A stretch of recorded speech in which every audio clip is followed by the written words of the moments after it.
Hello. Sunrise, coffee, ஸ்டடின்னு சிம்பிளாக என்னோடய ஜேர்னியை ஷேர் பண்ணுறேன், பார்க்கலாமா?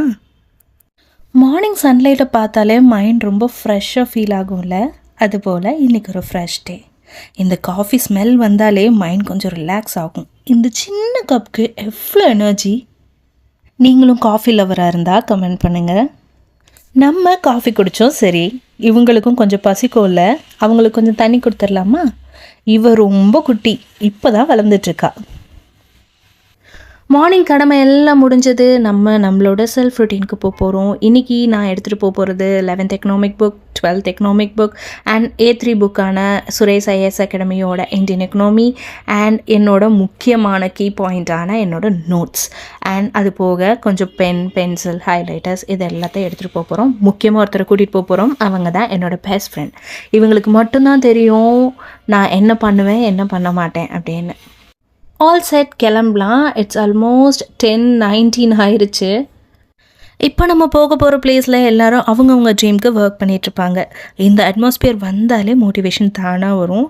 அங்கே போனால் டிஸ்ட்ராக்ஷன் கண்டிப்பாக கம்மியாகும். இட்ஸ் ஆல்மோஸ்ட் 10:36 ஆச்சு. இன்றைக்கி என்ன படிக்கணும்னு சொல்லி நான் நேற்றே என்னோடய பெஸ்ட் ஃப்ரெண்டுக்கிட்ட சொல்லி வச்சுருக்கேன். அவங்க எனக்கு சொல்லுவாங்க நான் என்ன படிக்கணும் என்ன படிக்கக்கூடாதுன்னு. அவங்கள எடுத்து ஒரு செக்லிஸ்ட் மேக் பண்ணிவிட்டு நம்மளோட ரொட்டீனுக்கு ஸ்டார்ட் பண்ணலாம். ஃபர்ஸ்ட் பேஜ் ஓப்பன் பண்ணுற வரையும் தாங்க கஷ்டமாக இருக்கும். அதுக்கப்புறம் ஃப்ளோ தானாக வரும். என்னோடய ரொட்டீனான ஸ்டடீஸ்க்கு நான் போயாச்சு. எக்கனாமிக்ஸ்க்கான standard book Indian economy by Ramesh Singh. உங்களில் எத்தனை பேருக்கு படிக்கும்போது அந்த பக்கத்தில் நோட் வச்சுட்டு கிறுக்கி படிக்கிற பழக்கம் இருக்குதுன்னு எனக்கு தெரியல. பட் நான் யூஸ்வலாக படிக்கும்போது எத்தனை தடவை நான் ரிவைஸ் பண்ணாலும் எத்தனை தடவை படித்தாலும் எங்கள் பக்கத்தில் ஒரு ரஃப் நோட் வச்சு நான் எழுதி தான் படிப்பேன். என்னோடய நோட்ஸ் இருந்தால் கூட எழுதி படிக்கிற பழக்கம் தான் இருக்குது. உங்களுக்கு இந்த மாதிரி பழக்கம் இருந்தது அப்படின்னா கமெண்ட்டில் சொல்லுங்கள்.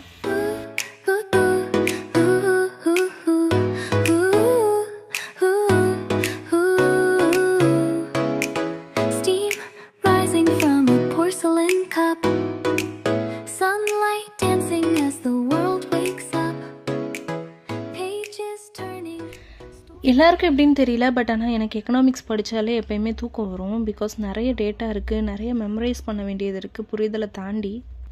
ரொம்ப ஸ்லீப்பியாக இருந்தது. ஸோ தூங்கியாச்சு. தூங்கிட்டு ஒரு 5 minutes ஸ்னாப் எடுத்துகிட்டு திருப்பி உட்காந்து படிக்கும்போது நமக்கு ரொம்ப ஃப்ரெஷ்ஷாக ஃபீல் ஆகும். 24 மணி நேரமும் படிச்சுட்டே இருக்கணுன்றது அவசியம் கிடையாது. ரெஸ்ட் நமக்கு ரொம்ப முக்கியம். தூக்கம் வந்துச்சுன்னா தயவு செஞ்சு தூங்குங்க. இன்கேஸ் உங்களுக்கு பிரேக் எடுக்கணும்னு தோணுச்சு அப்படின்னா மொபைல் தயவு செஞ்சு எடுக்காதீங்க. உங்களுக்கு பிரேக்குன்னு ஒன்று தேவைப்பட்டுச்சு அப்படின்னா ஒரு ஸ்மால் வாக் போயிட்டு வாங்க. நீங்கள் நடந்தீங்க அப்படின்னா தூக்கம் போயிடும். Stories unfold, lost in the moment, letting time slow. Soft jazz plays in the air, fingers tracing patterns there. கொஞ்சம் ப்ரீத் பண்ணிவிட்டு மறுபடியும் ஸ்டார்ட் பண்ணலாம். எல்லாருக்குமே NCERT படிக்கணுமா அப்படின்ற ஒரு டவுட் இருக்கும். குரூப் 1 இன்கேஸ் நீங்கள் ப்ரிப்பேர் பண்ணுறீங்க அப்படின்னா சமச்சீர் கல்வி புக்ஸ் முடிச்சுட்டு NCERT ஒரு கிளான்ஸ் பார்த்துக்கோங்க. பிகாஸ் NCERTயில் நல்ல புரிதல் உங்களுக்கு கிடைக்கும் அப்படின்றது தான் என்னோடது. NCERT பார்த்துட்டு நீங்கள் ஸ்டாண்டர்ட் புக்ஸ்க்கு போங்க. என்னென்னலாம் ஸ்டாண்டர்ட் புக்ஸ் படிக்கணும் அப்படின்றத நெக்ஸ்ட் வீடியோவில் நான் போடுறேன் கண்டிப்பாக. இன்னொரு விஷயம் சொல்லணும் என்னென்னா வீட்டில் உட்காந்து படிக்கிற சுச்சுவேஷன் தான் இருக்குது, நான் வெளியே போக முடியாது அப்படின்னா ஃபைன். இன்கேஸ் உங்களால் வெளியே போய் படிக்க முடியும், ஒரு பப்ளிக் பிளேஸில் போய் படிக்க முடியும் அப்படின்னா தயவு செஞ்சு உங்கள் பேக்கை மாட்டிட்டு கிளம்பிடுங்க. பிகாஸ் வீட்டில் இருந்தோம் அப்படின்னா வேலைகள் இருக்கும், ரொம்ப ஸ்லீப்பியாக இருக்கும், பெட் பார்த்தா தூங்கணும்னு தோணும். இந்த மாதிரி விஷயங்கள்லாம் இருக்கிறதுனால டக்குன்னு பேக் எடுத்து போட்டுட்டு செப்பல் மாட்டிட்டு நீங்கள் கிளம்பி போயிடுங்க.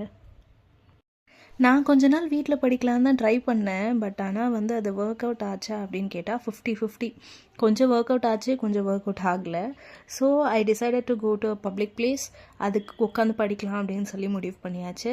இப்போது எனக்கு டிஸ்ட்ராக்ட் பண்ணுறதுக்கு எதுவுமே கிடையாது. ஃபோன் நான் யூஸ் பண்ண மாட்டேன் படிக்கும்போது. ஸோ எனக்கு கம்ப்ளீட்டாக சாலிடாக ஒரு 5 hours கிடைக்கிது. அதில் நான் ரொம்ப ஹாப்பியாக இருக்கேன். இன்றைக்கி அவ்வளோதாங்க. இது மாதிரி நிறைய வீடியோஸ் வேணும் அப்படின்னா நம்ம சேனலை மறக்காமல் சப்ஸ்கிரைப் பண்ணுங்கள். அண்ட் உங்களோட சப்ஸ்கிரிப்ஷன் எனக்கு கண்டிப்பாக ஒரு மோட்டிவேஷனாக இருக்குன்றதை நான் நம்புகிறேன். தேங்க்யூ.